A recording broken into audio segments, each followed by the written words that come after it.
¿Estás bromeando?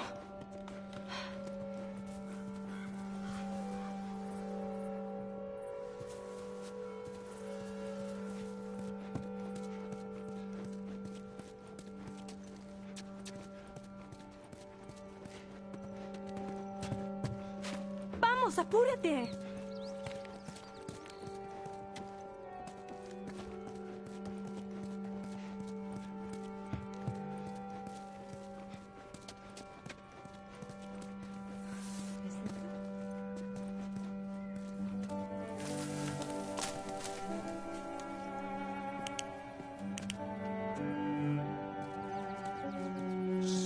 No la asustes. No, no lo haré. ¿Qué haces? Está bien. Ven aquí, ven aquí. Hey, amiga. Rápido. Vamos. Hey, allí. Es muy genial. Oh, ¿a dónde fue? Aquí, vamos. Tranquila, niña. ¡Vamos! ¡Apúrate! ¡Vamos, vamos!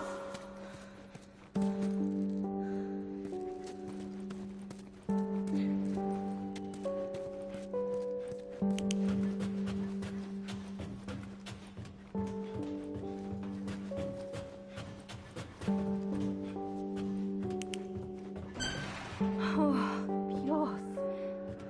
Esas cosas.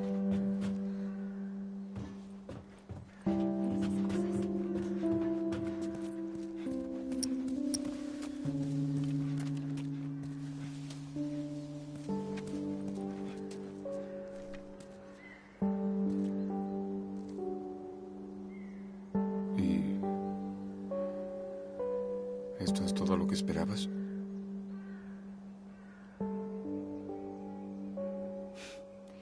Tiene sus cosas buenas y malas, pero no puedes negar la vista.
No tenemos que hacer esto.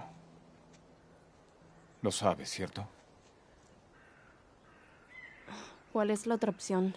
Volver a lo de Tommy. Solo terminar con todo este asunto. Después de todo lo que hemos pasado. Todo lo que he hecho. No puede ser en vano.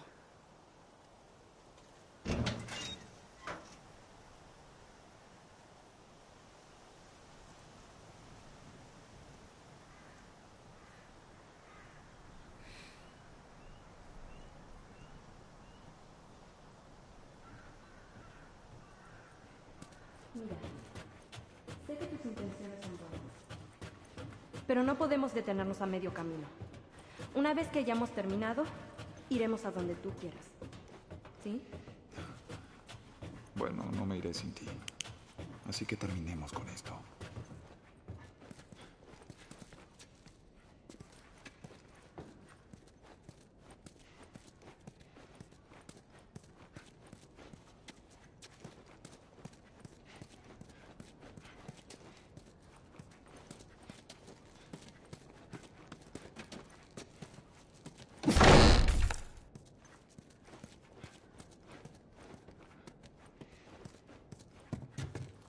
Eli, encontré otra historieta de esas. La leeré más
Bueno, este lugar me trae recuerdos. ¿Por qué? Fue justo antes de que todo se viniera abajo. Terminé en un triaje. Dios, donde quiera que mirara, solo veía familias devastadas. Como si todo el maldito mundo se hubiera dado vuelta en un instante. ¿Fue después de perder a Sara? Sí, así es. Yo no puedo imaginar lo que es perder a alguien a quien amas de esa manera. Perder todo lo que conoces. Lo siento, Joe. Está bien, Ellie.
Es hora de trabajar.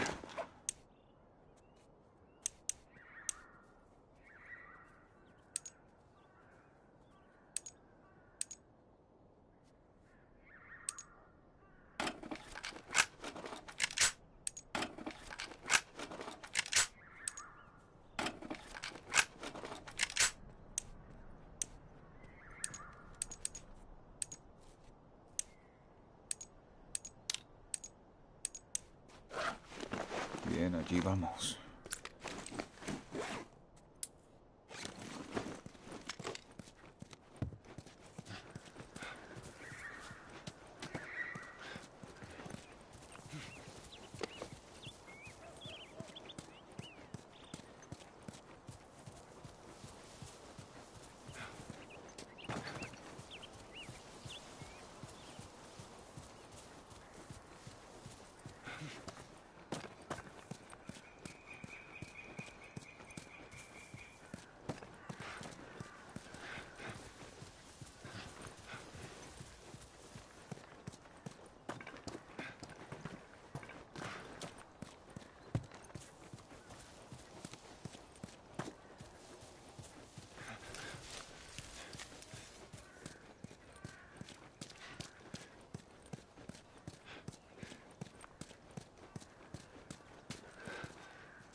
Hey, Joel, tengo algo para ti. Aquí. María me la mostró y yo la robé. Espero que no te importe.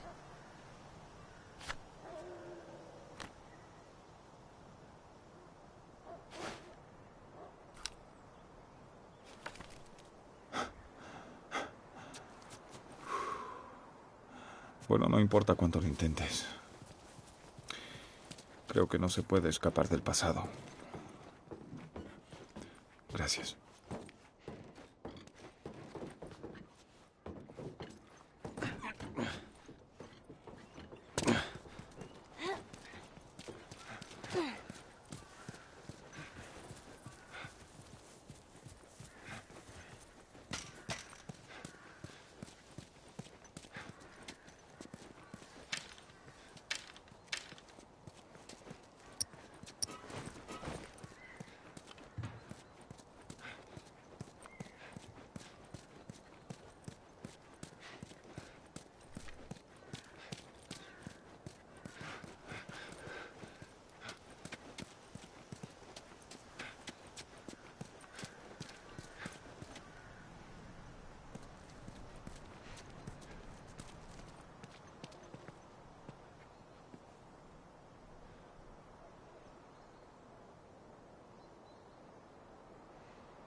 Esta vez será diferente. Lo sé. ¿Qué quieres decir? Estarán aquí, las luciérnagas. Estoy segura de eso.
Oh, mierda.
¡Oh, cielos!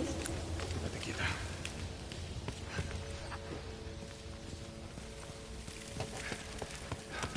¡Oh, Dios mío!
¡Rápido, Joel!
tienes.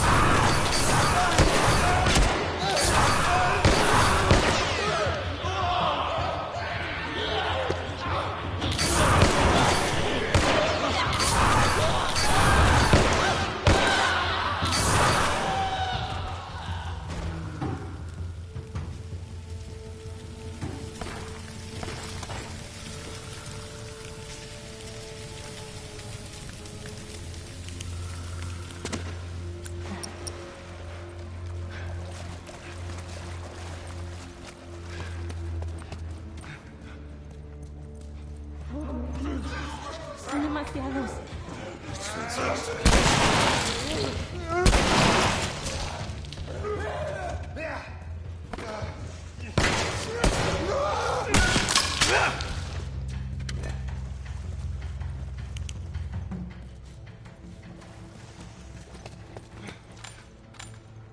Idiota.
Oh, Dios mío. Son demasiados. Sí, sigamos adelante.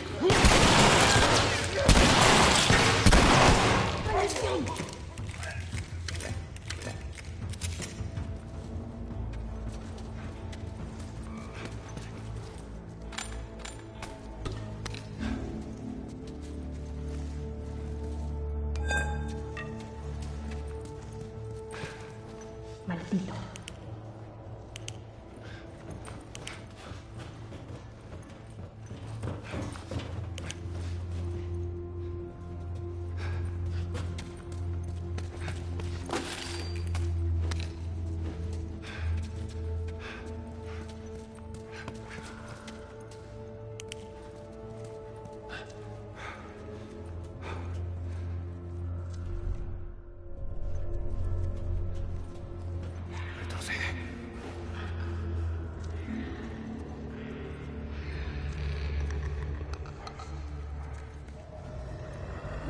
Joel, tipos a tu izquierda.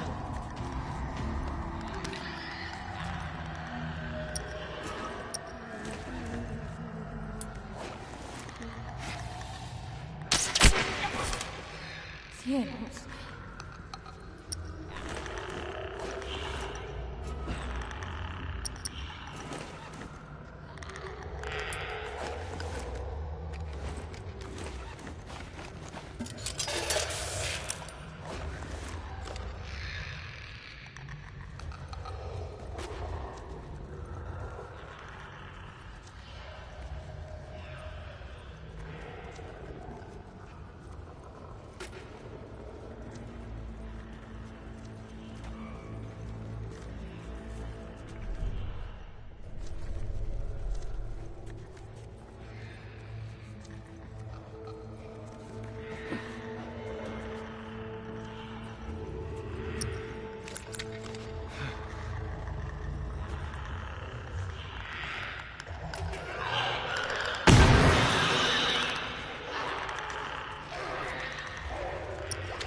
¡Diablos!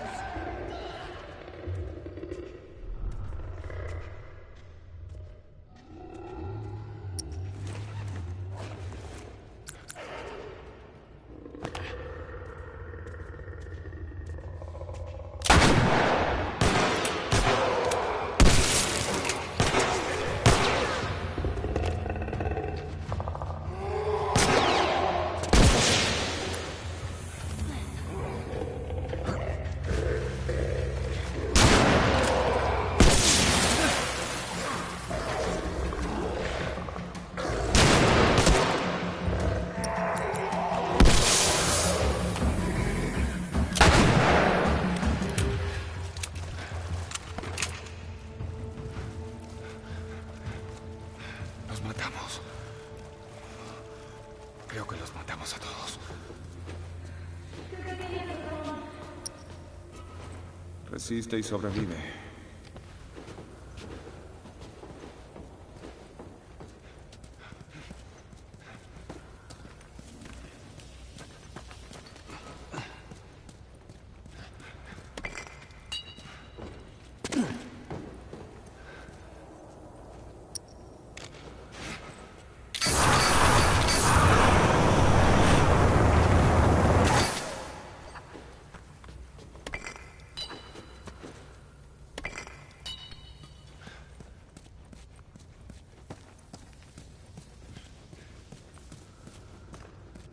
Bien, ¿puedes empujar la caja para que caiga?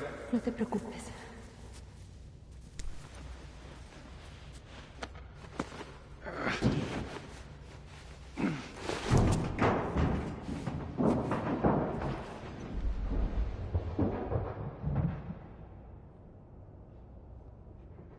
¡Cuidado abajo!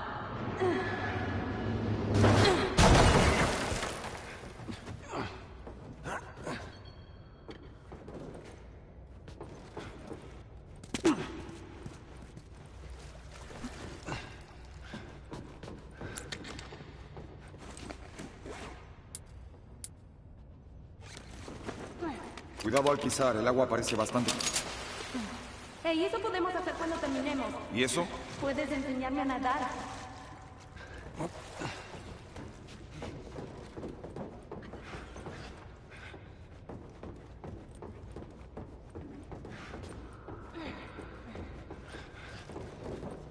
No llegaremos ahí.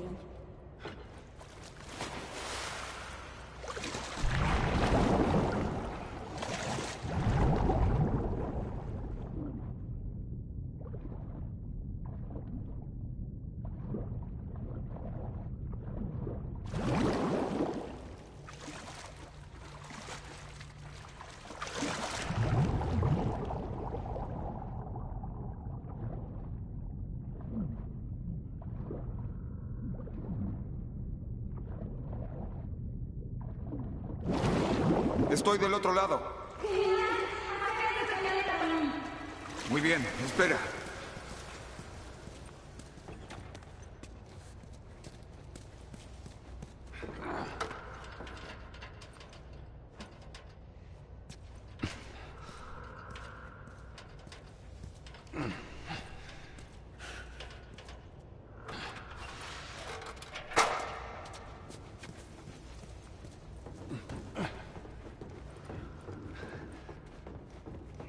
Solo mantente en el borde. Es menos profundo allí.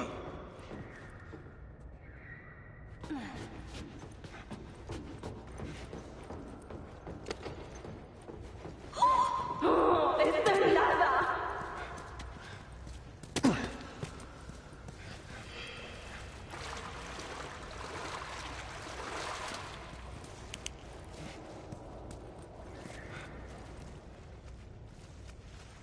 Bien.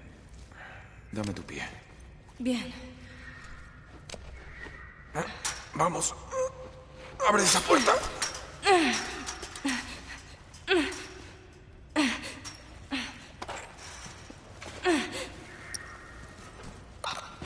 ¡Cuidado!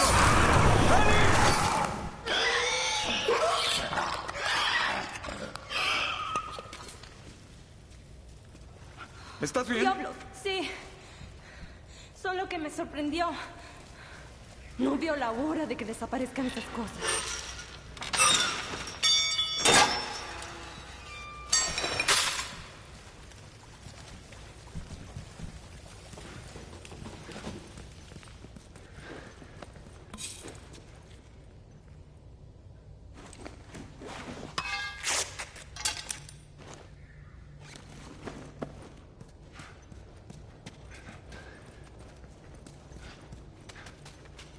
Bien, hagámoslo.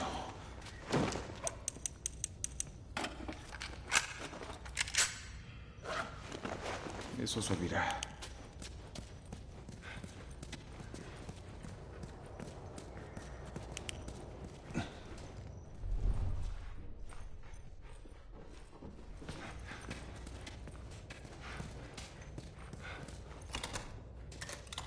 ¡Cuidado con la cabeza! Bien.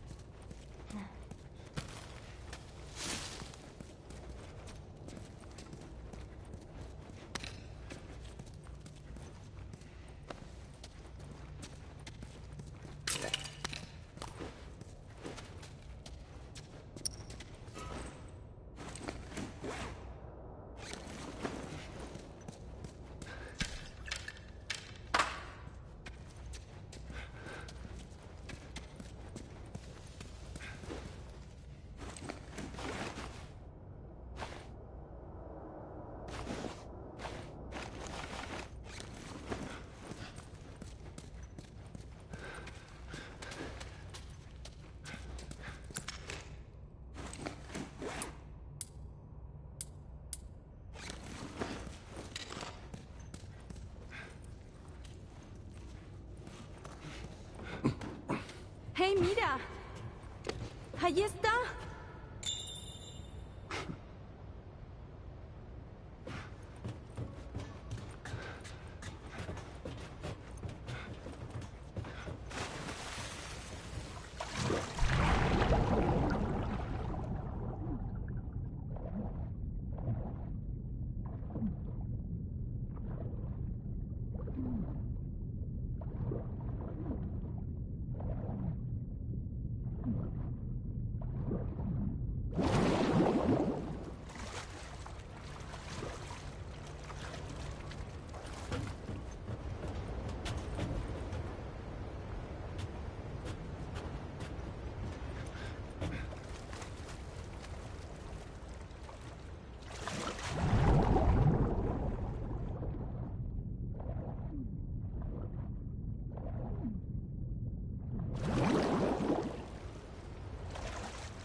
¡Lo lograste! Muy bien, vamos, ayúdame a cruzar.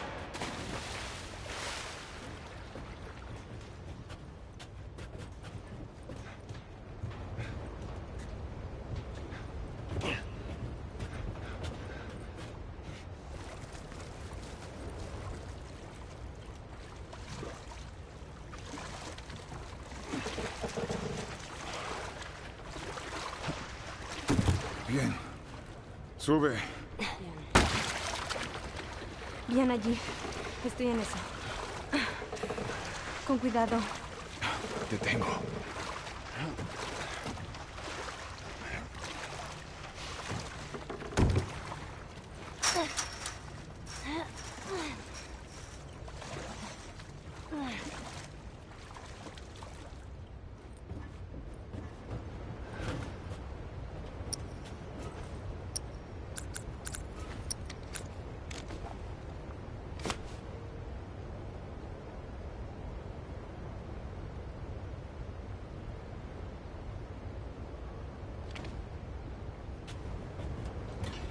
¡Retrocede!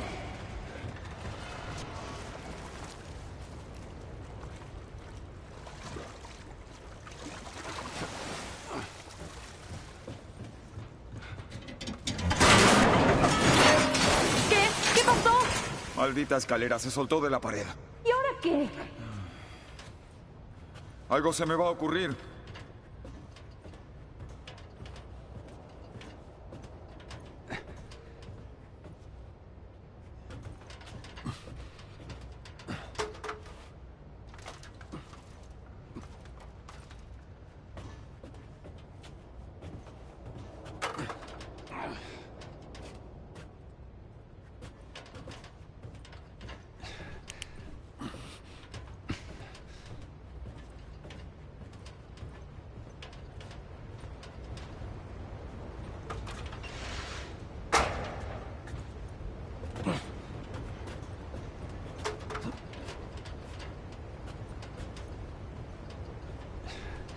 Oh, ya veo. Buena idea.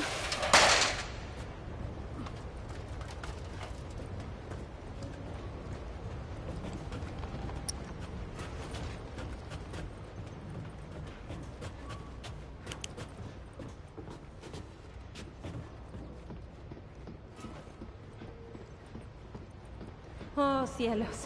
Déjame ir adelante. Y solo sé. Bien, voy detrás de ti. Sí. Y no hagas eso, ¿de acuerdo? Hago lo mejor que puedo.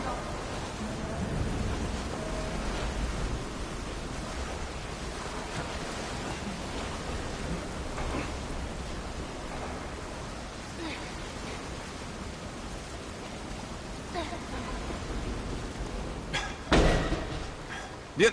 Vamos, salta. ¿Me atraparás? Te tengo. ¿Ves? No precisaste mi ayuda. Salgamos de una vez de esta cosa.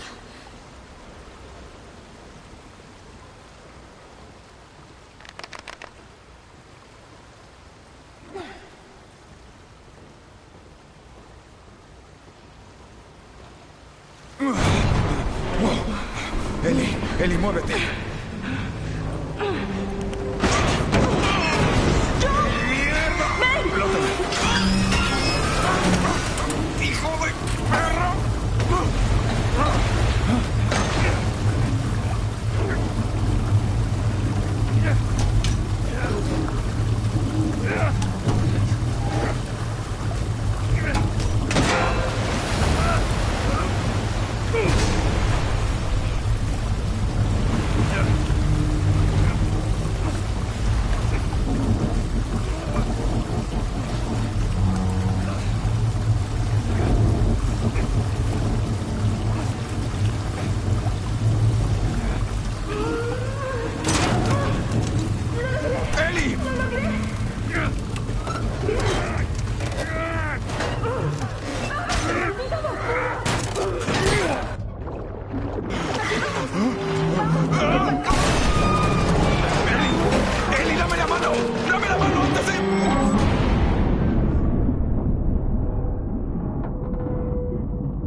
Vamos.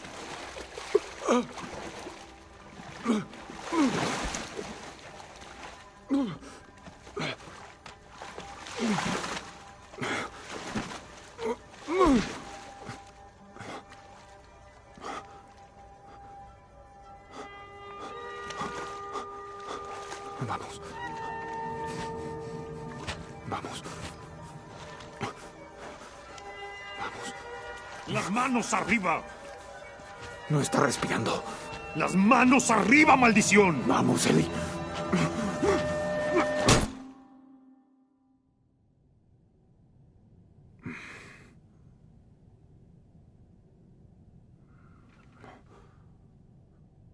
Bienvenido a las Luciérnagas. Perdón por él. No sabían quién eras. ¿Y Ellie? Ella está bien. La trajeron de vuelta. Llegaste hasta aquí. ¿Cómo lo hiciste? Fue ella. Luchó mucho para llegar aquí.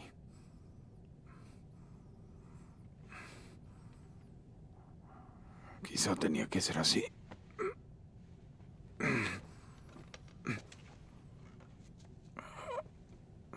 Perdí a la mayoría de mi gente cruzando el país.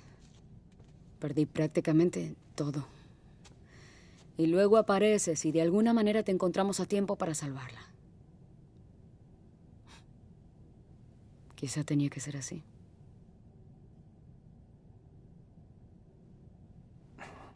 Llévame con ella. No tienes que preocuparte más por ella. Nos encargaremos. Me preocupo. Déjame verla, por favor. No puedes. La están preparando para cirugía. ¿A qué te refieres con cirugía? Los doctores dicen que el córdiceps dentro de ella ha mutado. Por eso es inmune. Una vez que lo saquen, podrán crear una vacuna mediante ingeniería inversa. Una vacuna. Pero crece por todo el cerebro. Así es.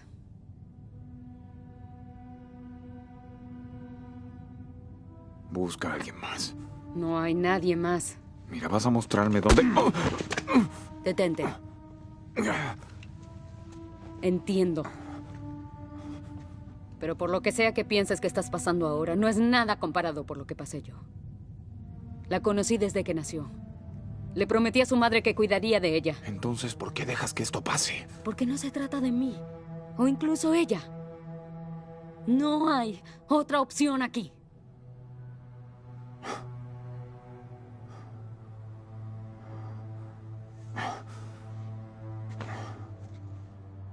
Sí, sígueme convenciendo de esta basura.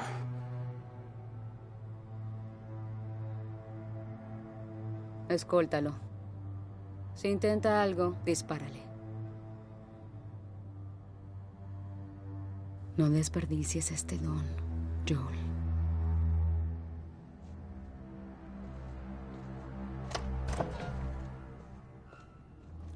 Arriba. Dije arriba.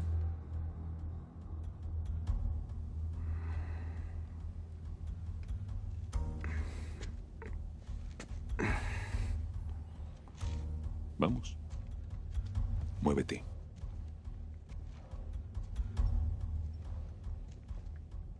Dije, muévete.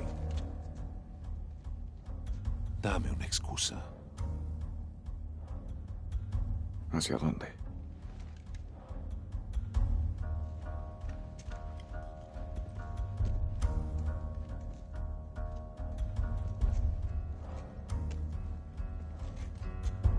¿Qué mierda haces? ¡Camina! ¡Dije que camine! ¿Dónde está la sala de operación? No tengo tiempo para eso. ¿Dónde? ¿Dónde? Piso de arriba, en el extremo.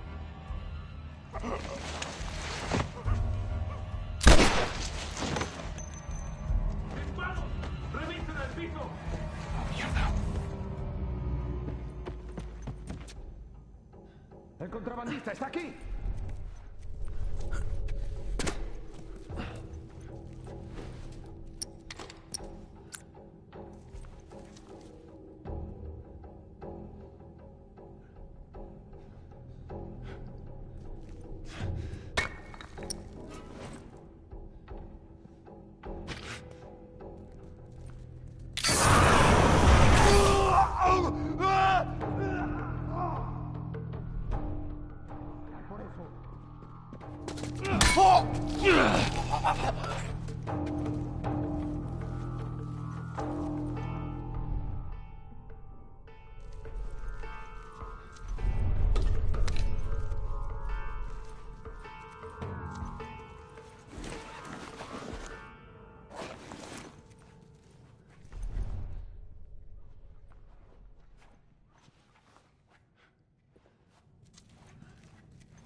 ¡Oh, diablos!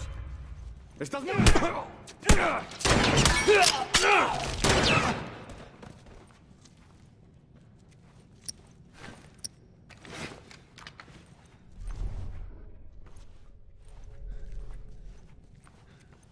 ¡Hagámoslo!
¿Qué diablo fue eso?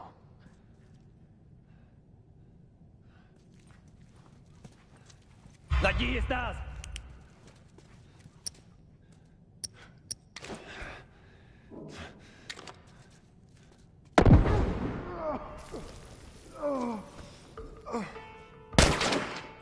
¡Dispérsese!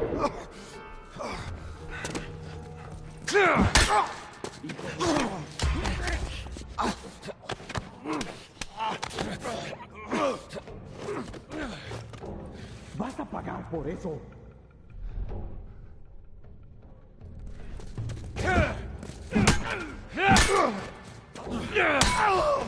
¡El contrabandista está aquí!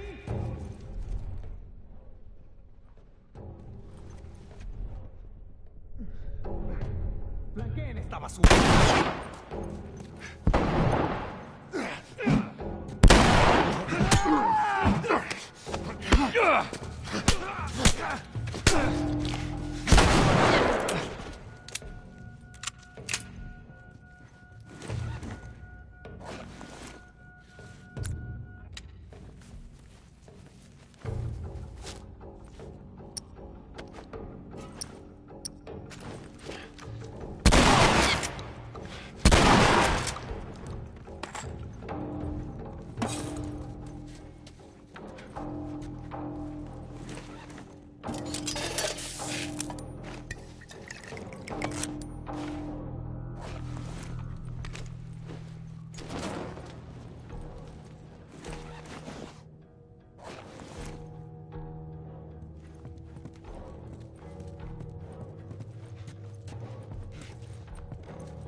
¿Qué sucede abajo?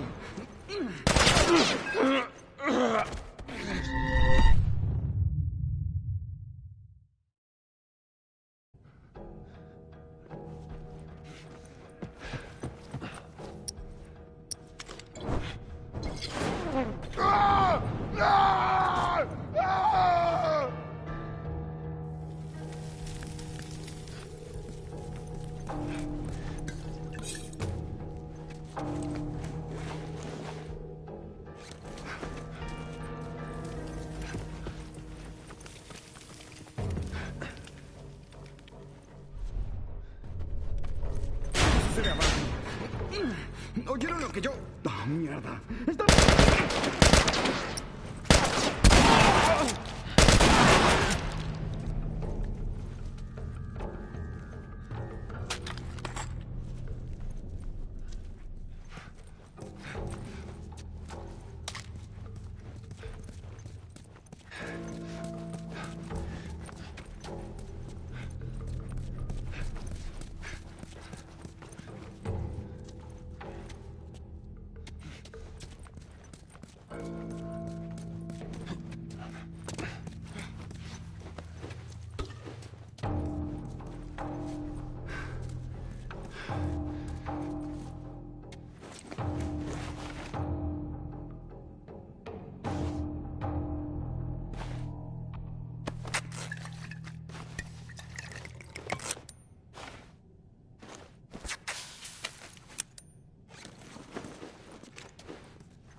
¡Oh, mierda! Listo.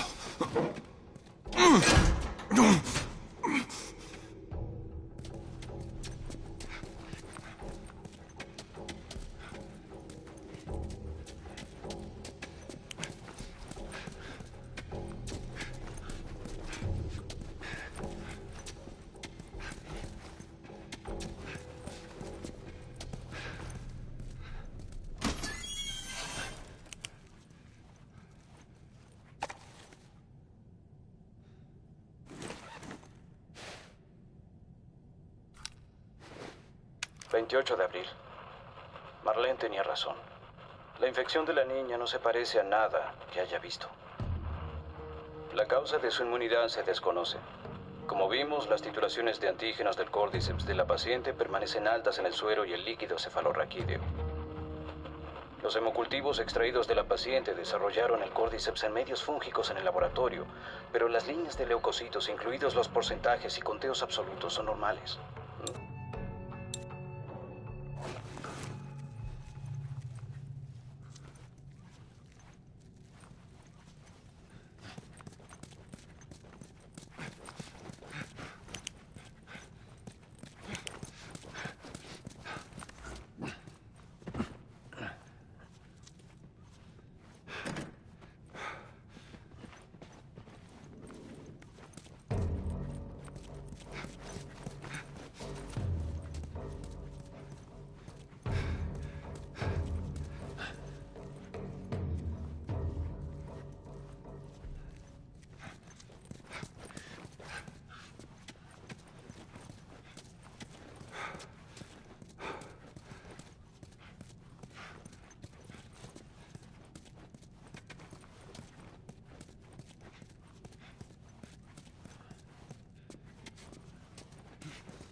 Eso es.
Sí, se acabó. Ahí voy, Ellie.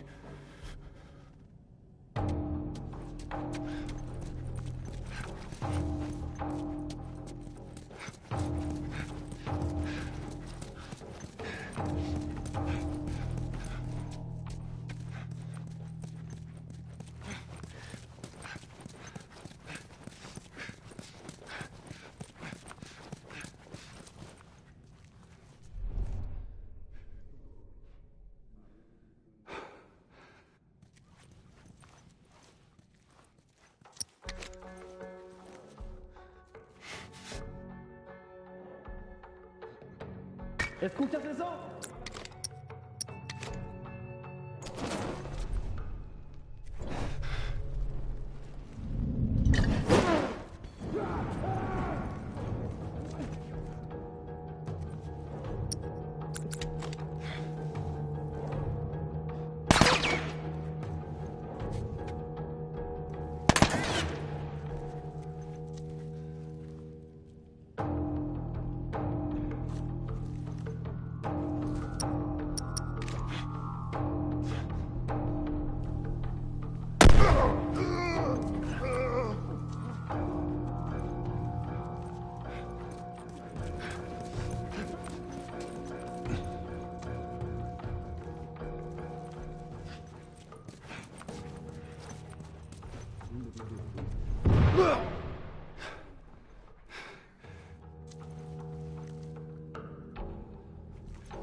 ¡Perdimos a uno! ¡Mierda, encuéntralo!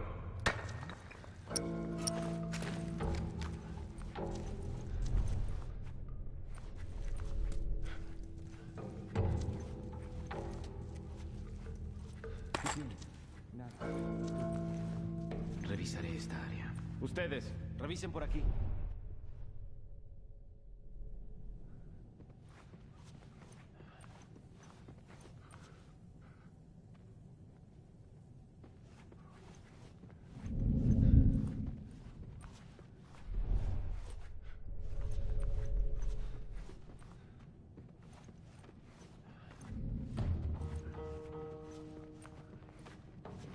Bien.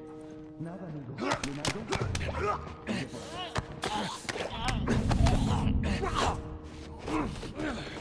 ¿Dónde? ¿Qué fue eso?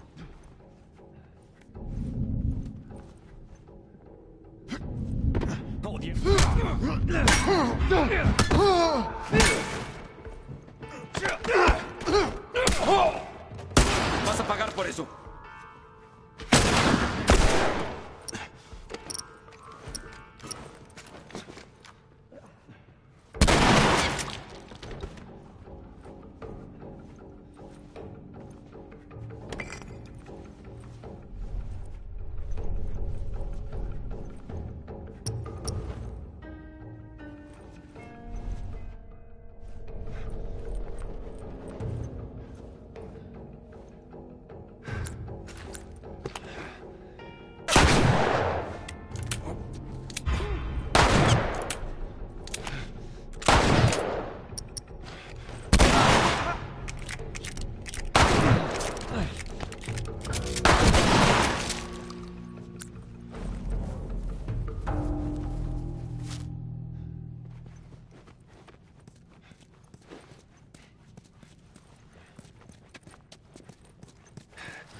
Listo.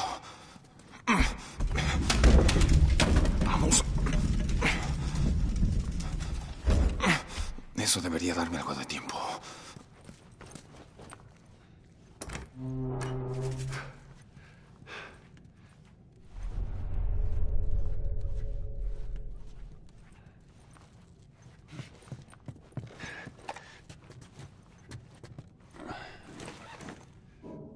Hey, Ana.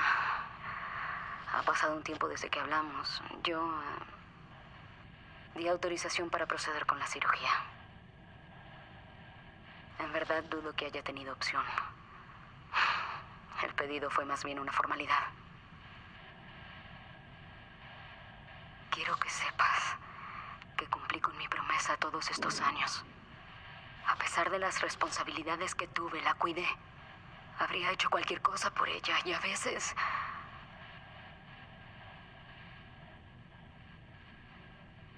tenemos una oportunidad de salvarnos. Todos.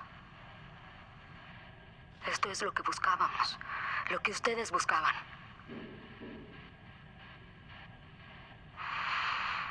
Me pidieron que matara al contrabandista. No mataré al único hombre de este lugar que quizá comprende la importancia de esta elección. Tal vez él pueda perdonarme. Oh, te extraño, Ana. Tu hija estará contigo pronto.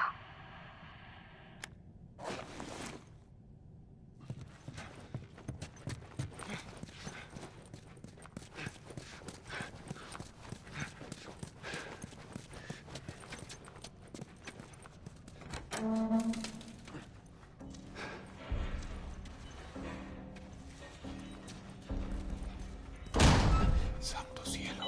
Doctor. ¿Qué estás haciendo aquí? No dejaré. ¡No! ¡Maldito animal!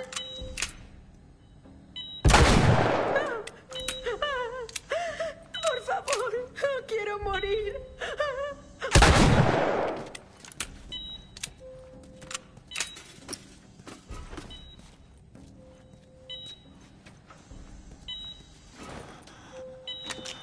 Vamos, pequeña.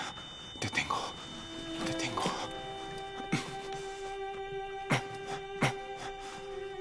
Oh, mierda. ¡Retrocedan!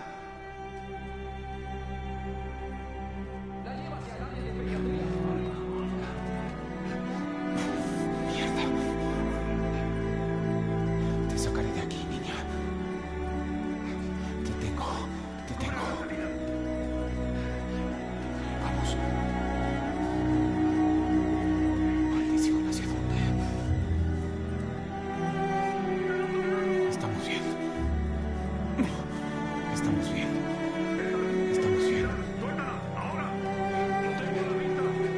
¡He dicho que regresen! ¡Vamos! ¡Vamos! ¡Alto!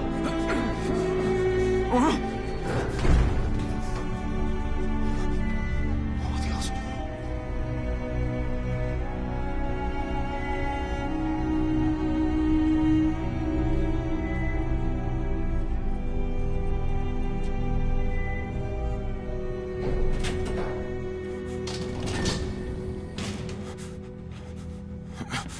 Bien, vamos, vamos. No puedes salvarla.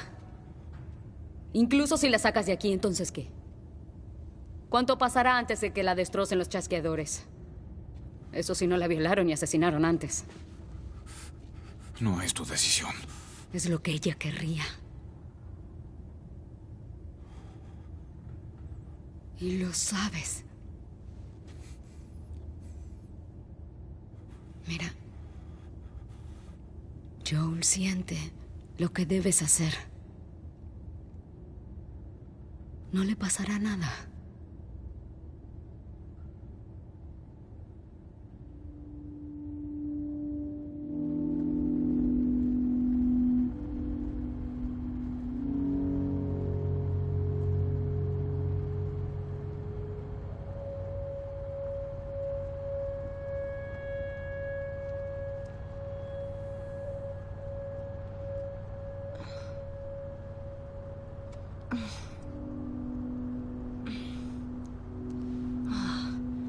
¿De quién diablos es esta ropa? Tranquila. Aún están haciendo efecto las drogas. ¿Qué pasó?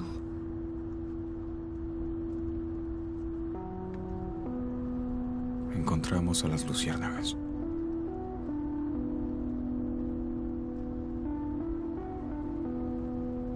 Resulta que hay muchos como tú, Ellie.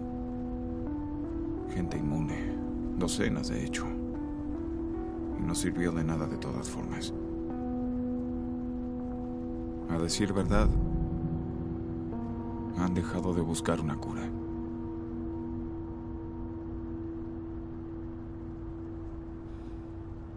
Nos vamos a casa.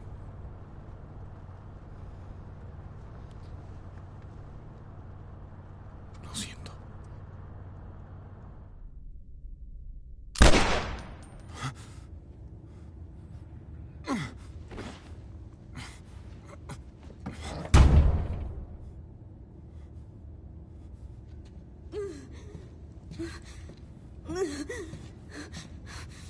Espera.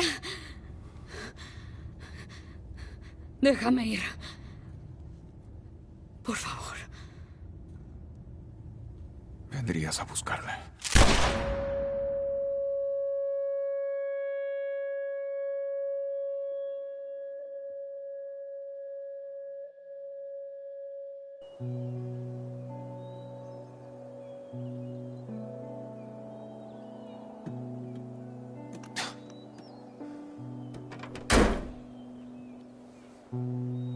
Bien.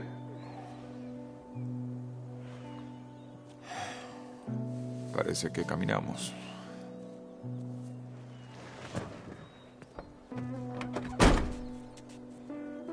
Debería ser una salida directa. Bien, En verdad es muy bonito, ¿no? sí.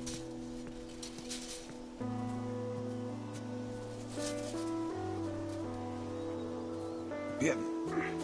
Cuidado con la cabeza al pasar. Aquí, lo tengo. Oh. Siento el peso de la edad.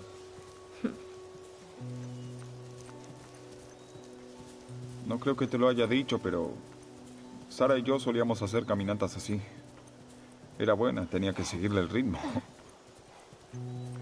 Creo que las dos habrían sido buenas amigas. Creo que te habría agradado. Sé que le habrías agradado. Sí. Wow. Mira hacia abajo. Ya casi llegamos.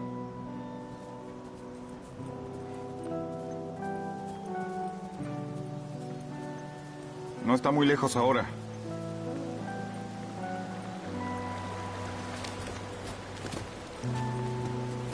Mierda.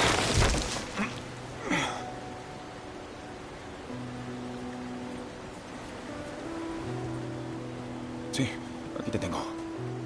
Dame la mano.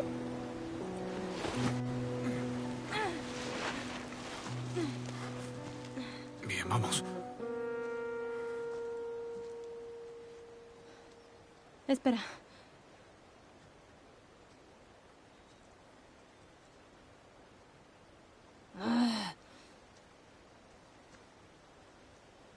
En Boston me mordieron. Y yo no estaba sola. Mi amiga estaba allí. A ella también le pasó. No sabíamos qué hacer. Así que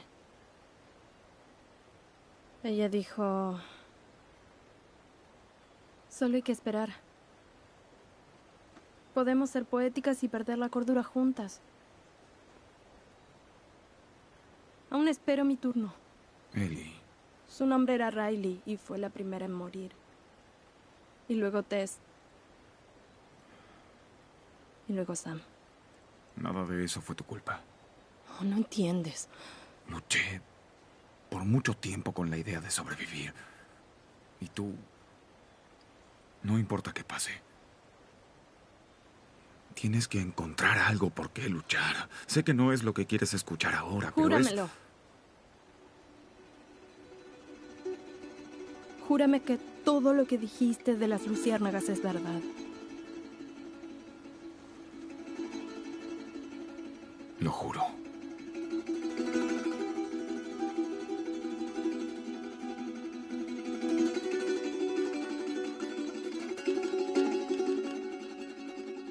Bien.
Yeah, making the new IP is how can I put it? It's just don't do it. It's insane. I mean, it's a very difficult process. You have more questions than you have answers, especially when you come from like you've been making Uncharted 1 and Uncharted 2, just kind of like now like things are going, you just kind of like good momentum, and then suddenly that momentum like just drops, it stops. It's a very challenging process to create a new IP, and you're gonna fail over and over again, but that's what it takes. New IPs are really hard. They're hard because you don't know what's fun yet. You're building new tech, new AI, establishing new characters, new art, all this. You don't get that controller in your hand for like 6 months to a year. You don't know what it is yet. I remember like ages ago coming on the project and what are the Infected gonna do? Like, what are they gonna do? They're gonna behave like this. I'm like, okay, we're like trying to imagine what's gonna happen. Fast forward like 4 months, they don't do that at all because it didn't work, right? It's hard mode, right? Like, it's game development on expert. There's a big thing about making a game, right? Which is a game has to be fun. You get your first build where everything's working. You got player mechanics. You can walk around the world. You can shoot. You can melee attack people. You've got the AI in there. They're very intelligent, very difficult, and it's totally not fun because they snuck up behind you and murdered you in a second, and there was no way to figure out what was going on. We're making a game, by the way. Hey, James.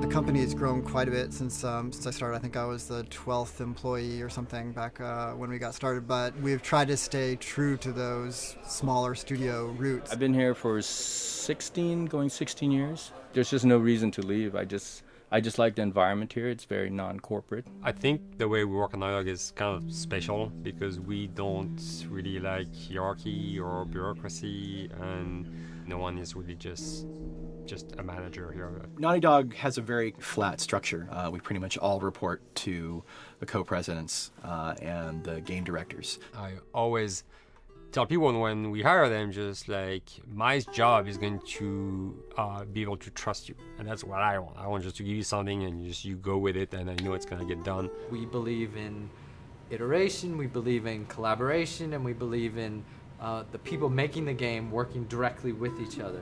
When we have designers and artists, animators all mixed up, anybody that's working on the same tasks, the same characters, the same areas, put them next to each other so they can communicate a lot better. We don't have a lot of meetings because if you need something to get done, you just walk over and you talk, and then you go back to your desk and you finish it up.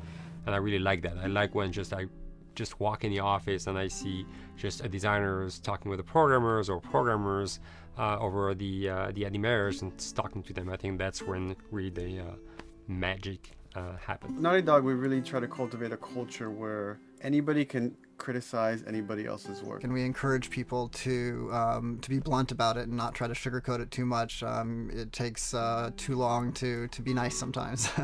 It's not personal. It's based on more like how can we make a better game. We want everybody to have a voice. We want to cut out all the bullshit if we can, making sure that people are making decisions not based on ego, but what is going to benefit the game. When you see that people trust your opinion and that they value it, it's such a great feeling. You really feel like you're working as a team on a collaborative effort. We want to sort of remember where we came from and you know why we were successful then and try to continue that success now. We make games.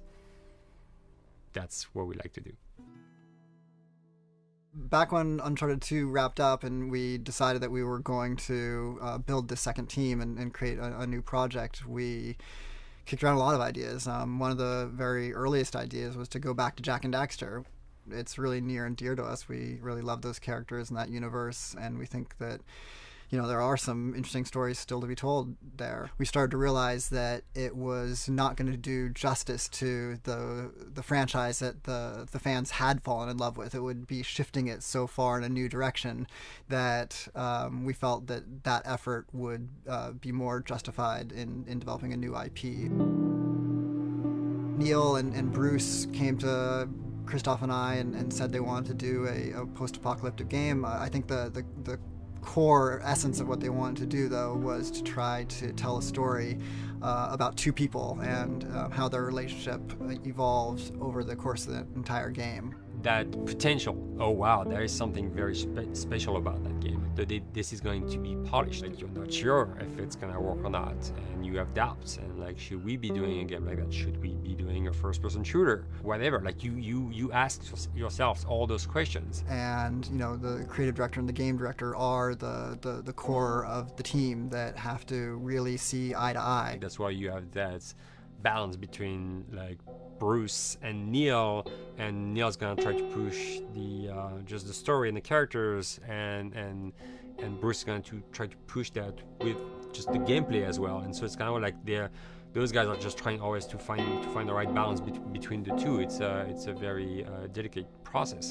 We feel that the interactive medium has an untapped potential to touch the feelings of the player. You have that connectivity, the fact that I'm actually in the world and participating in what's happening on the screen in front of me gives us some sort of advantage to make you feel connected with what's actually happening. At Naughty Dog, that's what we're trying to do, is pair story and gameplay together.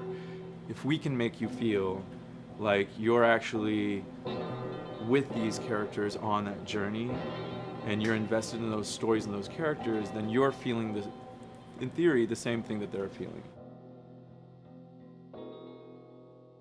As the story evolved and took different shapes and different forms, the thing that was always there was Joel and Ellie. And because of that, everything kind of grew out of that relationship.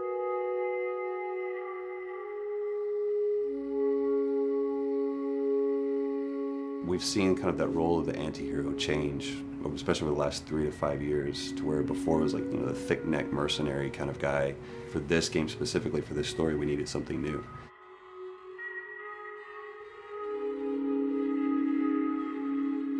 The reason we didn't want to make Ellie Joel's daughter from the get-go is because it wouldn't have anywhere to go. Of course, at that point, he'd be willing to do anything for his daughter because that is what a dad would do for his daughter. They didn't even know each other at the beginning of the story. Then we start from scratch. It's almost like the player has the same relationship to Ellie as Joel does. And we could take our time to build that relationship between these characters. And if we do it right, then the player will be feeling that same growth that Joel does. And we're kind of mirroring that emotional relationship between the two.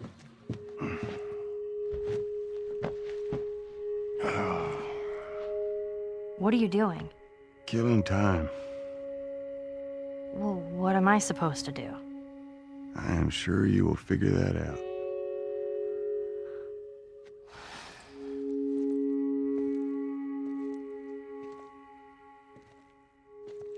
watch is broken. It's exciting that Neil wrote something like this, where he's like, I don't want to make the stereotypical characters. I want to make real people in this crazy situation and these forced to make decisions that are really tough. Like, what would we be like in those situations? I mean, we weren't consciously trying to pick male or female for characters. You just try to pick characters and just be honest with who they are. It almost doesn't matter, right? Joel's daughter could have been Joel's son. Ellie could have been a boy, and Joel might have been Tess. You could have swapped those roles, and I think the story would have still worked. The focus on female strength, it's so unique. You get to see what's so powerful about a woman through all of these female characters, which makes this game wonderful and unique. There's a crew of Fireflies that'll meet you at the Capitol building.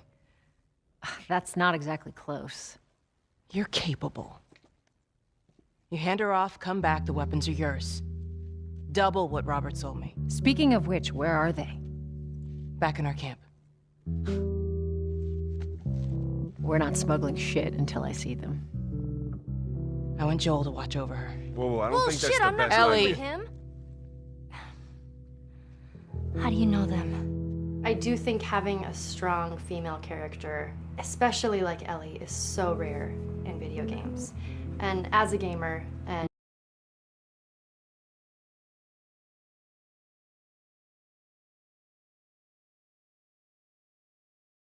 female gamer, it's frustrating to me because I'll see sort of the stereotypical female character where she's amazingly beautiful and huge boobs, and she's there to be either the love interest or just because they're like, well, we need to throw a chick in here.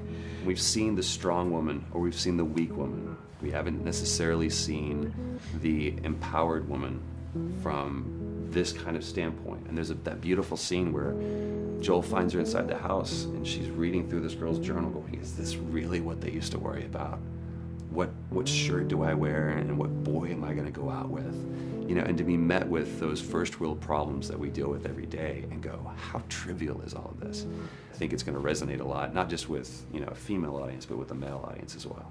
The thing that was intriguing to me after the fact is knowing that we're kind of creating a female action hero in a way, and this is her origin story with Ellie. To sort of be such a strong female character that is completely normal looking, regular t-shirt and jeans, and she's 14 and she is still a total badass, is really exciting to be a part of that.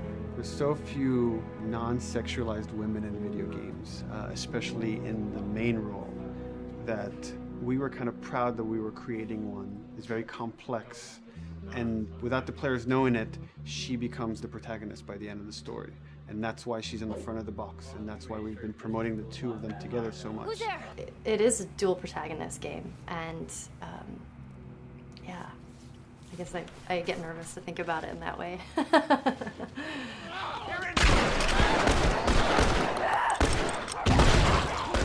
We couldn't talk about it. In fact, in interviews we've been lying about it, saying you never play as Ellie because it was so important for that to be a surprise. Sorry, journalists. Here we go.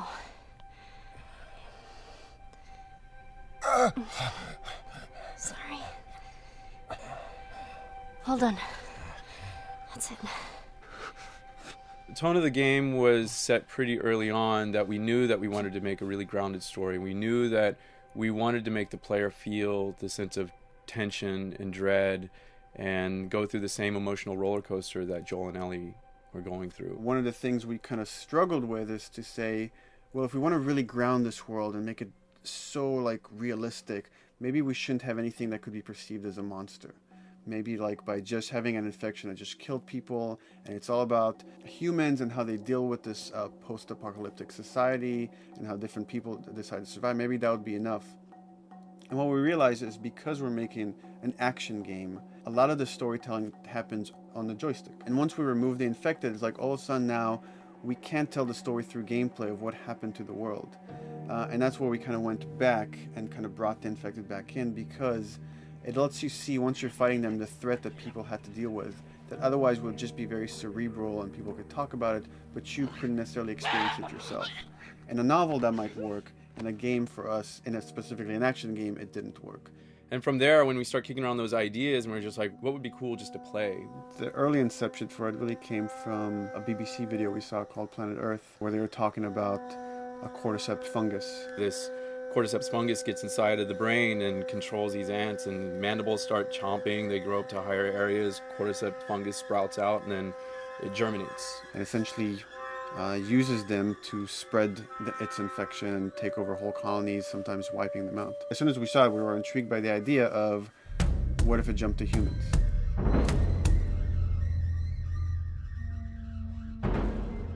So what would happen? How would people react? What would happen to society? As we're trying to develop the look of the infected, we went through so many different iterations, some that looked really alien and subhuman, some that looked just essentially like zombies, and we couldn't find like an original place for them. But one of our artists just did this kind of photo mashup where he took a bunch of images of diseases or images of fungal overgrowth, and he kind of mashed it all together and he threw it on this person. It was a very iterative process, making sure that the fungus felt properly integrated, like it was part of the body, growing out of the body. And not just fungus growing in the head, but it's tearing the face apart, cleft down the middle, this gaping maw of a mouth with the crooked teeth. And it's in great agony as its humanity and its brain is still somewhat functioning. Maybe you still have some human cognitive abilities or thought process back here. This isn't some decaying corpse on the ground. This is a living thing that's going to be coming after you in the world. The fungus is always the focal point. So you can see from a distance, oh, this guy's infected. I can tell straight away. In fungus, they have these beautiful saturated colors, and we really like that conscious of this something so horrific that it's going to like stop at nothing. It's relentless force of death, and yet elements of it are beautiful. It's not just about gore. It's not just about everything about it being scary, because to us it's actually scarier when things on it are somewhat benign or somewhat beautiful. It was evident that we were onto something that was quite a bit different and something that we hadn't really seen before, which was eerily human but very disturbing. And it seemed so creepy and so unique that right away we gravitated towards it, and it's like, this is our base infected, everything should kind of come out of this look.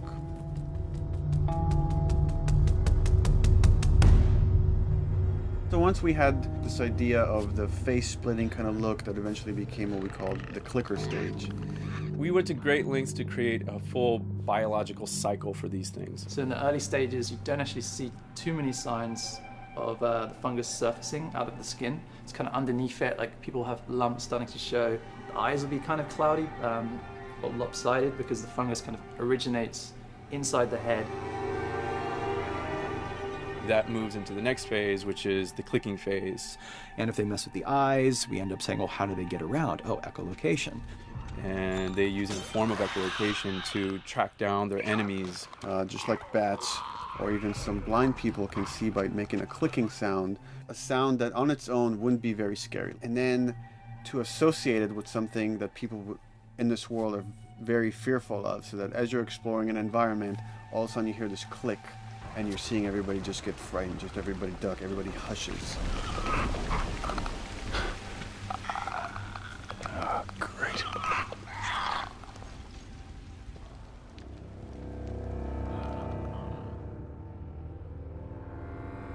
The bloater is the most severe of the stages. So large pieces of the body has been replaced by these kind of fungal plates. The fungus completely takes over the body and blooms. They're kind of covered in things that have been growing on them. Things like moss and like little life on life kind of. What the fuck is that? Goddamn bloater! When the infected feels like it's going to die, it finds like a dark corner and it becomes part of the environment. The human elements aren't there anymore. And then the body is gone. They lay down and sprout and then spew spores. And if people can breathe those spores, they become infected as well. It all had to kind of make sense of how each stage flowed from one to the other. And that's hopefully how we've created a world that you can kind of look through it and understand the science behind it and say, I could buy this, I could get into this.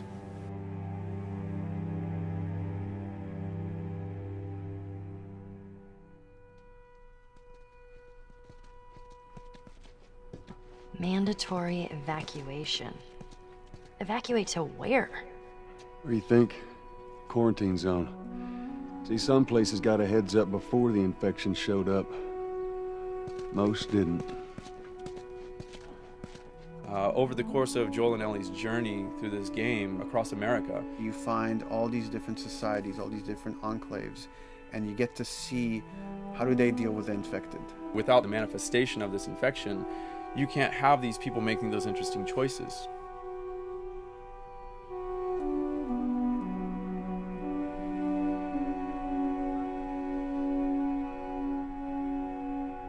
The world we decided was actually its own character, really grounded with a lot of texture. What happens, after 20 years of the fall of man, when no one's taking care of anything. This book called The World Without Us describes in detail how much fighting on a day-to-day basis we have to do to keep nature back. And once you stop doing that, how quickly nature can reclaim that. As they talk about New York and how every day they pump water out of the subway system. That system breaks down within 2 days, the whole city is flooded. And once water gets introduced, then structures collapse pretty quickly. Trees will sprout, and wind will carry those seeds over, and gutters get clogged, and then when it rains, water fills up, and then pretty soon you have vegetation growing over there, and once you have vegetation, concrete breaks pretty easily when there's a tree and roots breaking through that. Even some of the stuff we did on Uncharted, exploration of how temples were ruined, what if you took those ideas and put them in Pittsburgh or Boston? And obviously right when that happened, you can imagine that being pretty terrible to look at. But you think about 20 years later, and with rainwater filling up those sinkholes and then those becoming like little marshes with lily pads in them. We had this wonderful piece of concept art we developed really early on, and there are all of these wild animals that have escaped from a zoo and over the past 20 years have bred, and now they have herds roaming these cities. And that's something that tells you that life goes on and this world is worth saving.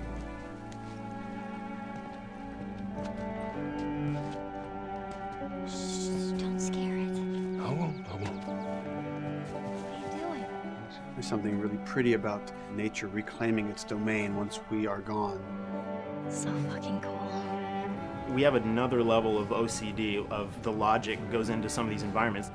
Water damage seeps in, and then that creates some little moss growing on the floor, or a tree radiates energy from its base, and that over time starts to melt the snow around it. And that's the reason why you'd see those like rings of leaves showing through in the snow. That gives it that extra, believability. This is pitch art. I'll try to start with an idea that conveys sort of the feel of the environment. Something like this, very brushstrokey, very painterly. You can see not a lot of detail, just energy and conveying a mood.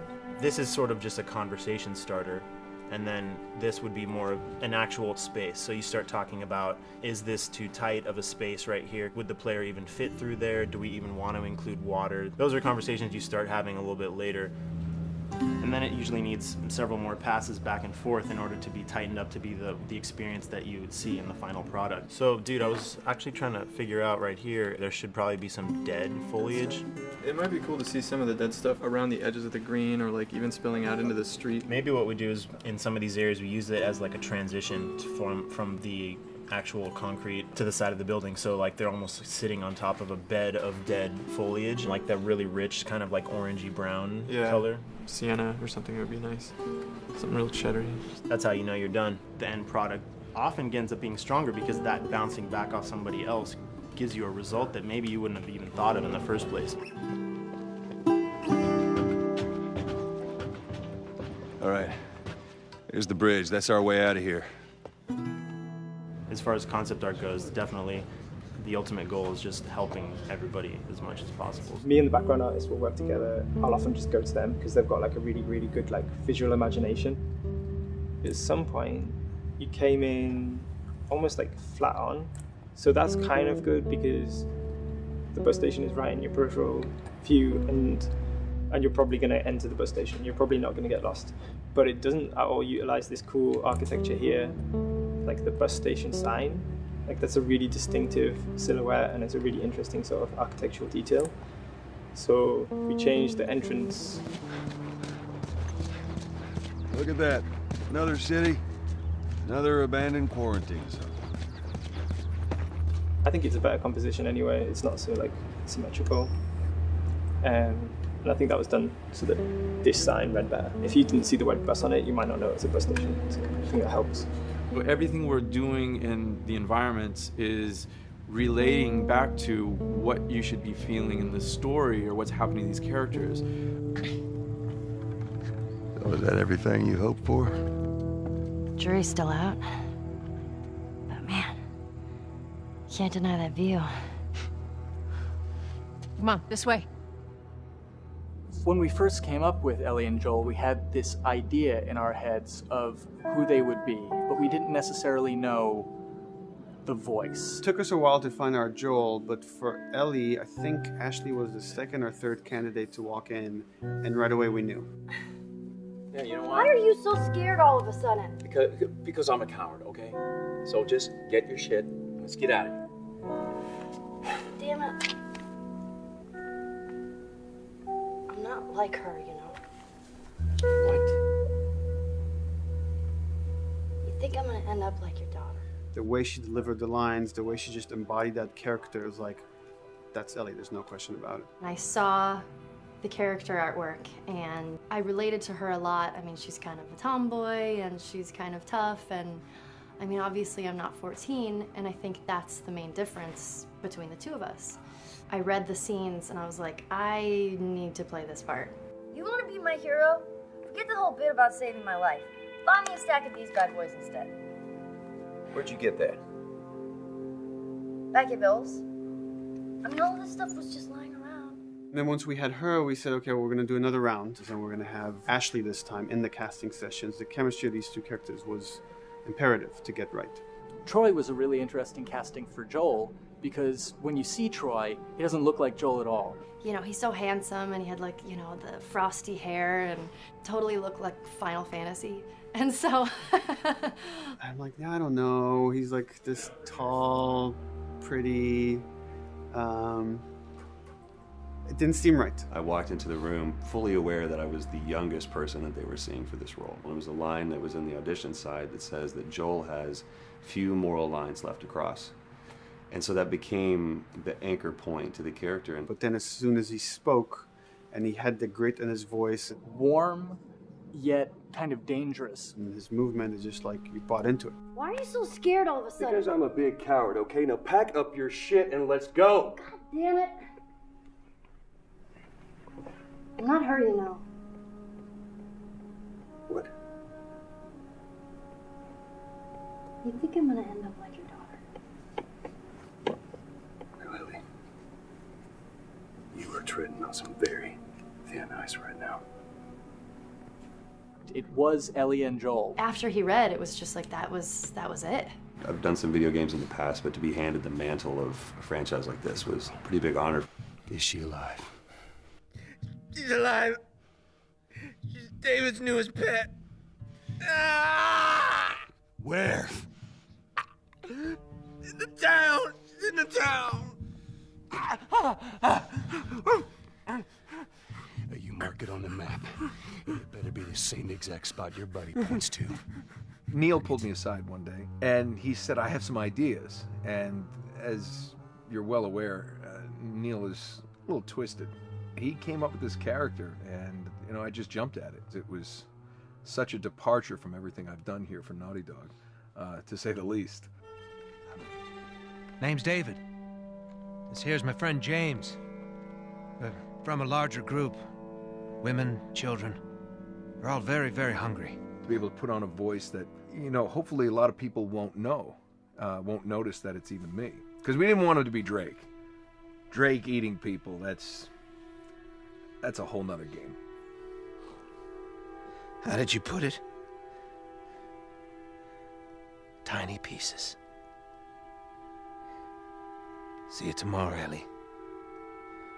You know, certain voices that I can do wouldn't fit the David's artwork, but he showed me the art, and I said maybe it's something like this, where everything's, you know, it's very quiet, and just, you know, he's not really sure, and the voice can break a little. And he just looked and goes, yeah, that's it. So I'd love to tell you, we hashed it over and we talked. No, it just, I looked at the picture and I tried something. He said, yeah.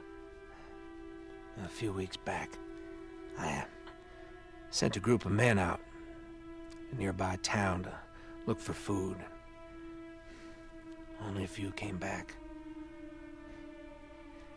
And turns out that the others had been slaughtered by a crazy man. And get this, he was with a little girl. You see, everything happens for a reason. Claire. Ashley, she brought humor to it. She just has some really great comedic timing. The way she reacts to the things around the world with a little bit of sarcasm, that teen kind of like trying to get a rise out of you. Now watch your step as you're going out, because it's going to be a little... It just brought a certain levity to the story that the story needed. You didn't even realize it needed it until she started doing some of that stuff. Oh, I'm sure your friend will be missing this tonight. Mm-hmm. It's light on the reading, but it's got some interesting photos. Now, Ellie, that ain't for kids. Whoa! How the hell would he even walk around with that thing? Get rid of that. Well, hold your horses. I want to see what all the fuss is about. Oh, why are these all stuck together? I'm just fucking with you. Bye-bye, dude. Throughout the course of shooting over these past couple of years, Ellie and I have kind of morphed into each other, which I know sounds so cheesy. Neil always asks, he's like, well, what would you do in this situation? I think the most important thing that Ashley brought is a sense of capability to Ellie's character that wasn't there in the beginning. The very first thing we shot involved her being pulled out of a car and attacked, and Joel was supposed to go save her. It was written that Ellie sort of was just kind of watching on the side, just waiting till he was done, and I was a little frustrated because I was like, well, if this were real life, I would do something. We did a couple takes, and at some point she walked up to me and she said, I feel like I'd hit him. So we added in a part, like, you know, right there off the bat, she's not just this damsel in distress. Right there, she wanted to fight back from her very first day of shooting. We didn't have it right initially. She needs to be more capable than initially we thought she would be, and actually that made us go back and rethink combat and rethink a lot of the areas in the game, and now she was going to take a much more active part.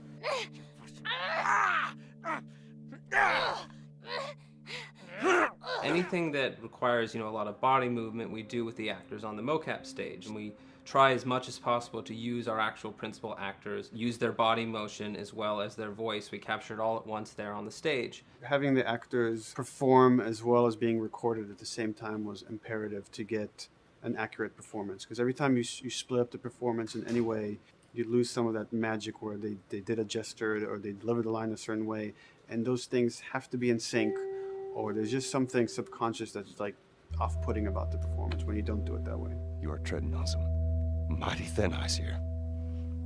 I'm sorry about your daughter, Joel, but I have lost people too. You have no idea what loss is. Everyone I have cared for has either died or left me. Everyone fucking except for you. So don't tell me that I would be safer with someone else, because the truth is I would just be more scared. It gives you the most authentic, most realistic performance, because you're actually there, not just making your own choices, but making your own choices based on the other people that are involved in that scene. So you get this truly natural approach to things, and it shows up. It's like theater in the round. You can do anything from any angle, and the smallest, most subtle thing we'll be able to pick up. There's no place to hide. So you have to be as prepared as possible, because you have no idea which moments they're going to use. There are these little improv moments and, you know, little nuances that you get that probably isn't scripted, that just comes out of play, you know, while they're performing. That mistake that is just blossomed into a really good idea. Did we improv on The Last of Us? Yes. Yes, we did. Doing this was a whole lot like being 5 playing in the backyard with a stick, you know, and this is my machine gun, and, you know, and a pine cone is my hand grenade. It's all your imagination. I'm doing the exact same shit that I did 45 years ago. I just get paid for it now. We square. We're square. And get the fuck out of my town. I don't do a lot of voiceover work, so for me it was nice to be able to work off of your other actors. I can't imagine it working any other way. I'd never done mocap before. I didn't know what to expect. The suits were crazy. Yeah, the suit gave me wedgies. Like, deep wedgies that I had to pick out with my middle finger. Too much information. Just how damn sexy I look in a motion capture suit. I look like 10-pound of sausage in a 5-pound casing in that thing, man. Once you get past the fact that like everybody else and you look like weird clown people with these little dots and stuff, once you like give over to that, it really was pretty easy to make it just feel like you're in the moment and in the scene. Everyone that was on this is a slam dunk. This isn't just another gig to them, and that creates a really cool energy for people to really start experimenting and playing jazz. Floor is yours. And action.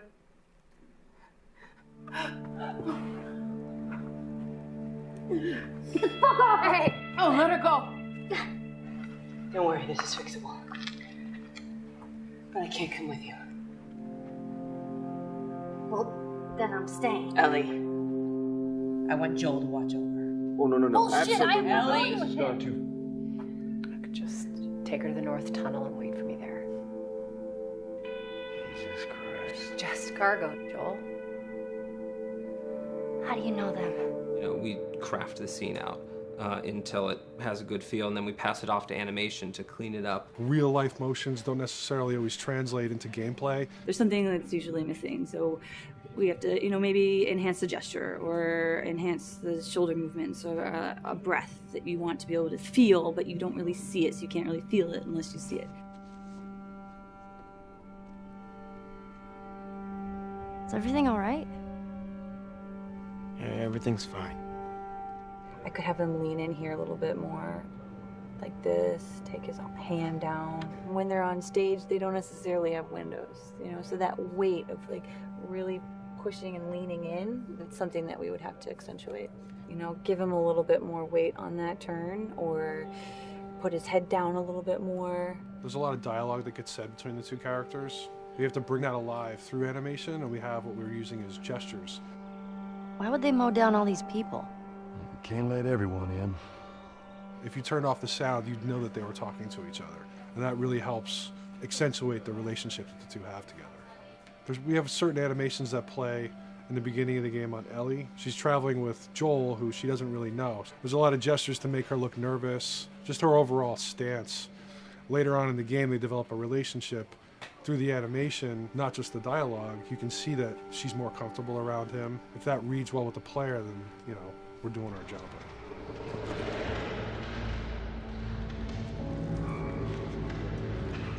You want her to look scared when she gets a gun. You want her to look scared of the gun. So if she's gonna aim, she wouldn't be like super trained aim. She would be more like some scared. But at the same time, it needs to look cool and feel cool to the player that plays. It's really just these little tiny details that we're doing, and it's coming across. It's working out well. We don't do facial capture, we don't track eye movements on stage, it's just the motion capture data. Everything that you see on the faces is hand keyed. As you can see, this is all of her mocap data.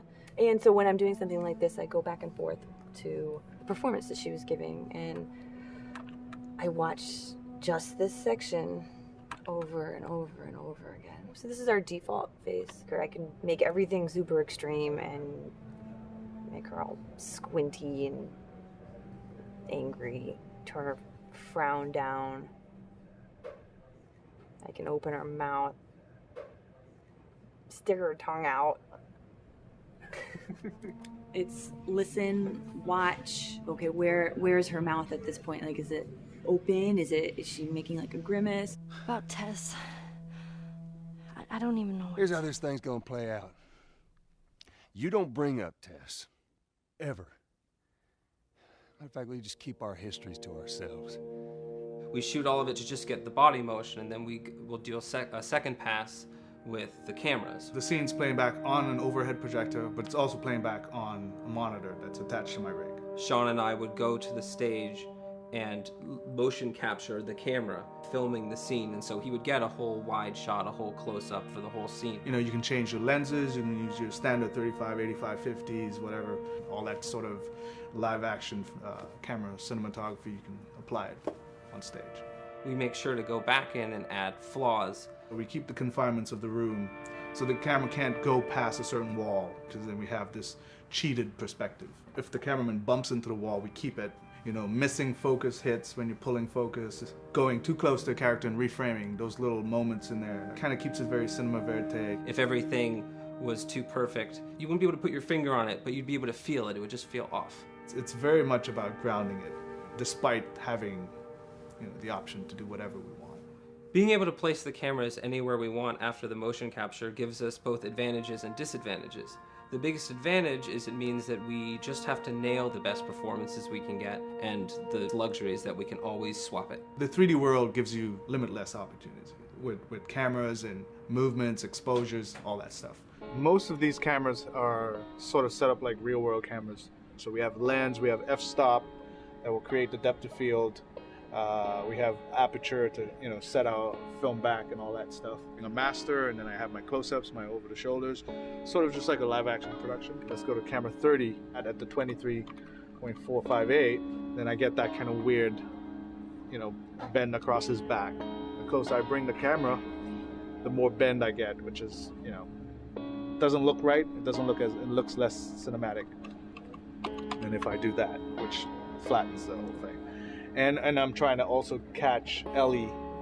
Like if you scrub a little more, you know, catch her in the back here. So I want a longer lens of that kind of stuff. Since I've only had experience working with live action before I got into video games, it was a kind of a cool adjustment to be able to have this extra flexibility in post, to swap a line of dialogue for something different, even though that's not what the actor said at that time, and to be able to still have a close-up on them while they said it. You get to make it probably more perfect than you could ever make it in live action. How far are we gonna take as far as it needs to go? Where was this lab of theirs? Because our actors are both the voice and their body, they get to play, they get to try things, they get to work with our director to kind of come up with new ideas, or even our director will have a new idea on the spot that wasn't there in the script, but realizing when he sees it, oh, well, this would actually be better, this might feel better. And those changes all just happen organically there on the set. He could even lead straight into his thing. It's like, no shit, yep, Tyler wanted to do that, so we rented 2 Harleys and drove cross country. Keep it pretty succinct, like we got the bikes, rode them cross country. Cool.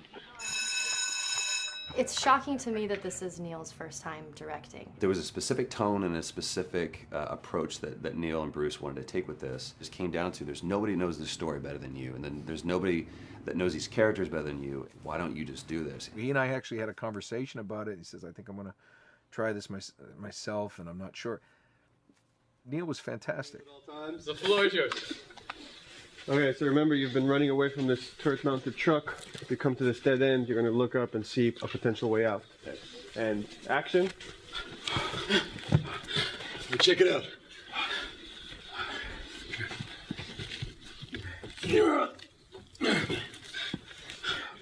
I mean, his writing is honest, and it's dangerous, and it's natural. And I love his economy of words. He doesn't hit everything on the nose, so it leaves it open for you to interpret and bring some nuances and things like that. The entire process is collaborative, but really it's led by Neil's willingness to change and flow and decide something doesn't work, you know, fix it right there in the moment.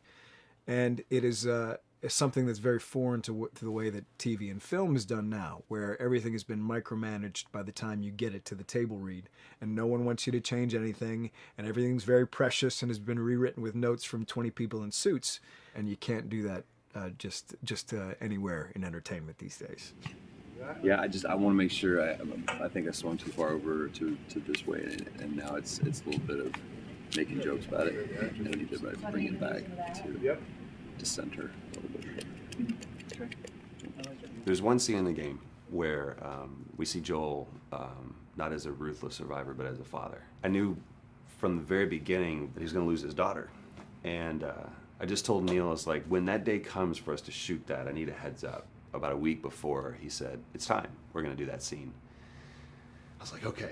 Because I knew that I was going to have to go to this place that you don't really want to go to as an actor. You want to find some aspect of reality that you can empathetically draw from, you know? Troy and I were both kind of just like walking around for a while and just kind of getting into the zone, and well, my grandpa died when I was 8. He was like my dad, and so that's always what I use to get into that place. You know, I started recalling all those memories and starting pulling up all those feelings, and they're just right underneath the surface. When I walked back in, everyone realized that something was different. They kind of like calmed down, you know. You could feel the energy just like drop a little bit more. It was brutal. I lose my shit. I mean, just completely break down. Don't do this, please, God, no. Oh, God, no.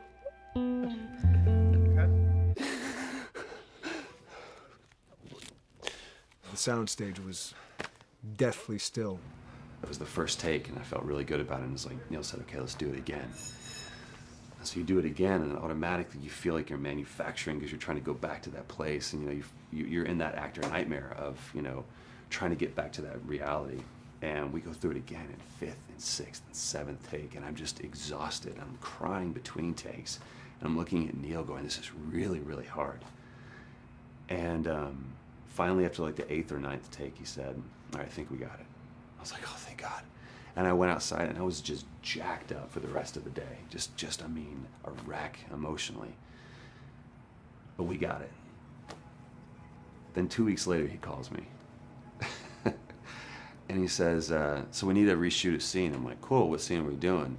And he just looks at me. I said, dude, don't do this to me. And you can either at that moment throw your hands up in the air and say, fuck this, and walk away. Or you can say, okay, this is an opportunity to get it more right. I'm like, okay, all right, yeah, you don't think you got it? I'm gonna show you that you got it. We've got it in the can. And so we go through it again, and it just feels fake, feels artificial. And Neil goes, go through it again. We start doing it again, and I'm getting madder and madder with each take. And finally, about the 4th take, Neil comes over to me, and I love him so much. He goes, so I'm picking up on some resistance. I was like, you're damn right you're picking up on some resistance. We've got this in the can already, and we're just wasting our time, and we're wasting all this effort and energy. And then he started talking me through the scene. And he was like, what I need you to do is I need you to just strip yourself of all these ideas, and I need you to hit this beat, and this beat, and this beat, and this beat, which just makes it sound so mechanical, and it's such an emotional scene. So we start going through it, and literally I am mindlessly doing these things at this point. Okay? I know it hurts, baby. I know. So I'm gonna lift you up. I'm gonna get you over here. Come on, baby. Come on, work with me, please. God, baby. Sarah. Sarah! Don't do this to me, baby. Don't do this to me, baby. Come on. And he stops, he goes, now we got it. And I realized that the reason why I wanted that first take to work was because I wanted everyone to look at me and go, wow, what an actor. And that's not what the scene needed. Those moments where you just have to sort of calm your ego down and just go back and do your work. That scene actually works, not because of me, but in spite of me. And that really is the marker and definition of working with a truly good director. There are many like it, but this one is yours. Why don't you have a seat? All right, everybody calm down. Thanks, guys. It's the director's chair. Working on the project, we knew we wanted to have a pretty minimalist soundtrack. And we had a folder where we just throw music in there. Looked at the folder one day and we saw, we have a lot of stuff here from Gustavo Santaolalla. We're looking for a composer. What if we reached out to him? Oh, no. Sarah. Move your hands, baby. I know, baby, I know. Listen to me, I know this one. You're gonna be okay, baby. Stay with me. I'm gonna pick you up. I know, baby. I know it hurts. Come on, baby. Please. I know, baby. I know. Sarah. Baby.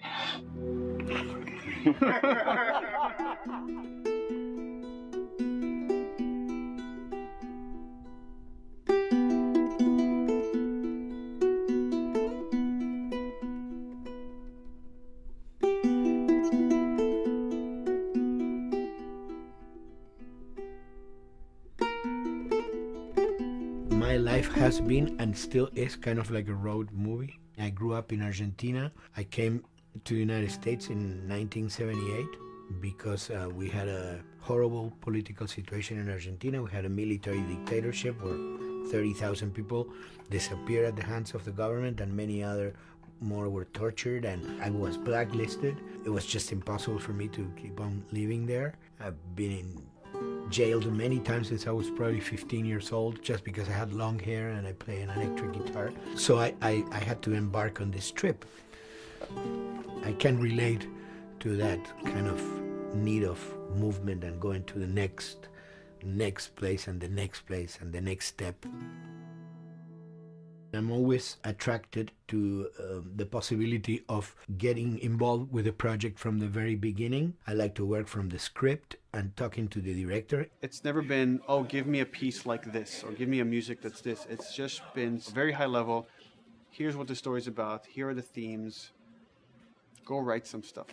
Since I don't know how to really read or write music, the way I produce music is actually recording it. So I like to come early in the projects, and I did in TheLast of Us.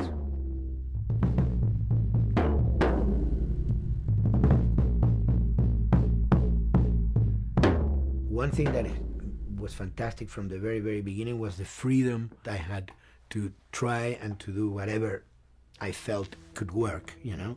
As the story was still being written, you could listen to this piece of music and just get a sense of where this needs to go tonally, because the music was still inspiring the story. So that was the great thing of having the music written so far in advance. You know, at the beginning, I was going really out with some things, and sometimes some of those things were the ones that they liked the most, you know? So I really felt very motivated to work, and I enjoyed immensely working. It was this very organic back and forth experience where one element was inspiring the other and vice versa. I needed to go into some more dark places, more textural and not necessarily melodic.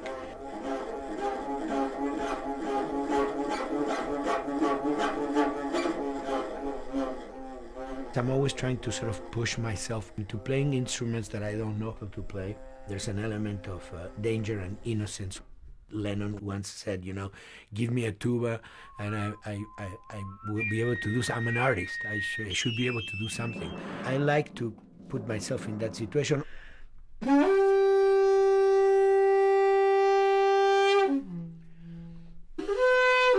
So these are just PVC pipes, the one you use, you know, in construction.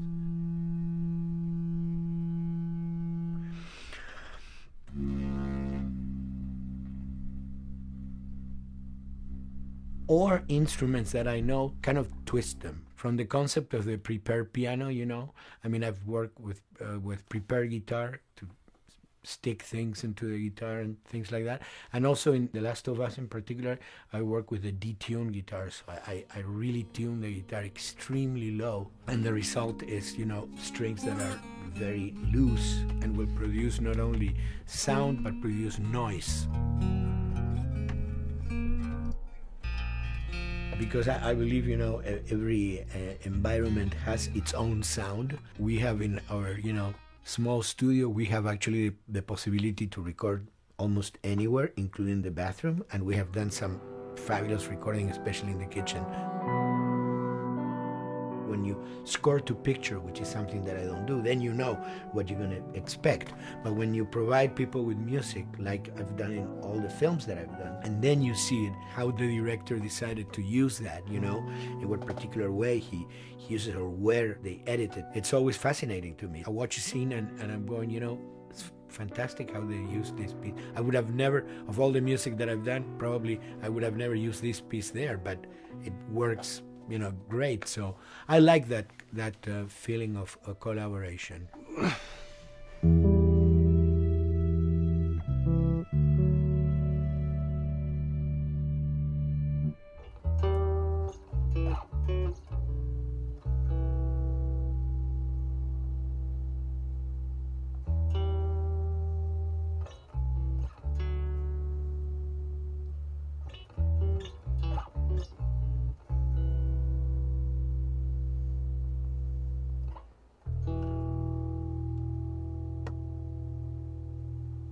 think, the guys also that work in programming and adapting that music to the game, they should share a lot of the credit for the end result. In the beginning, there was silence. Yes.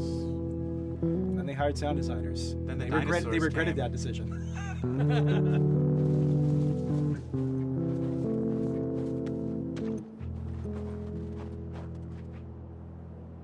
Hold it steady. Ha! Got you!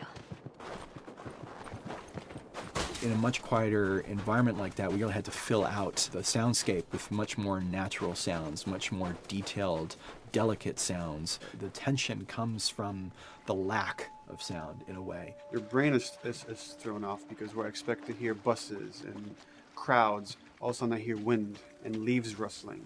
Again, it's creepy and beautiful at the same time because it's almost like I'm going on a hike, but I'm in a downtown area.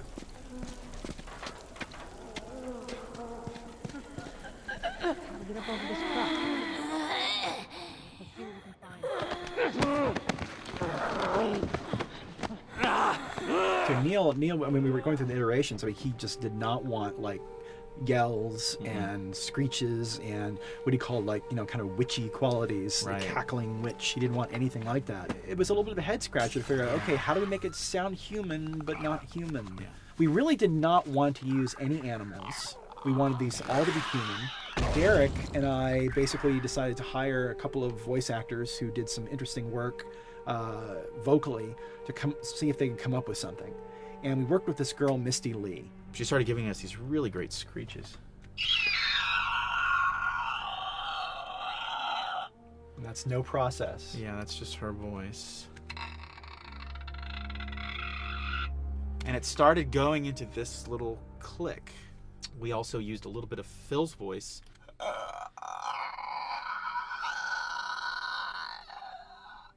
We'd combine that also with an occasional Derek. That's just me, moving my tongue. And what that kind of did was it sort of grounded it all, like maybe in the mouth area, the wetness, all that kind of stuff. And it adds a nice texture, actually. This is a composite of all the bits I just told you about.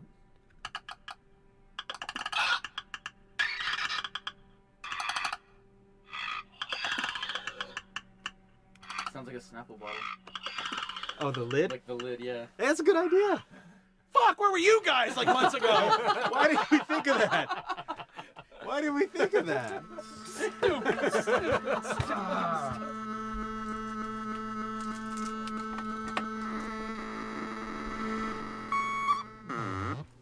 Viewers at home, you're probably wondering what this is. Let me tell you. About 10 years ago, I saw this Synthie A suitcase synth. I wanted to get one. This finally arrived in January, just in time to start using. I thought, well, what can I do with this?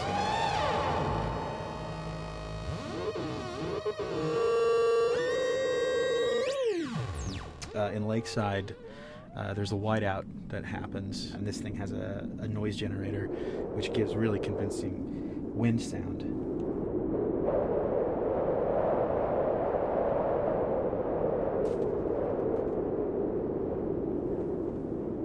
The military still has technology. There's sirens and alarms, so I wanted to try some new concepts.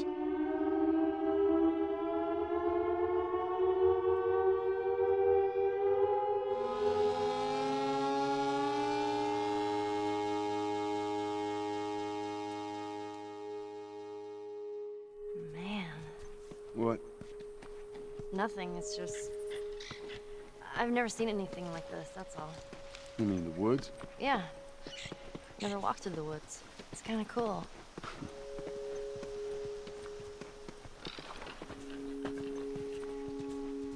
We consciously take in consideration lighting in the beginning. Most of the game, we don't really have any real man-made light sources, so everything is naturally lit. In the past, we could use a lot of artificial light, but in a world that has no electricity, We have to hide most of the time, and that requires getting very close to certain assets. Just stay back.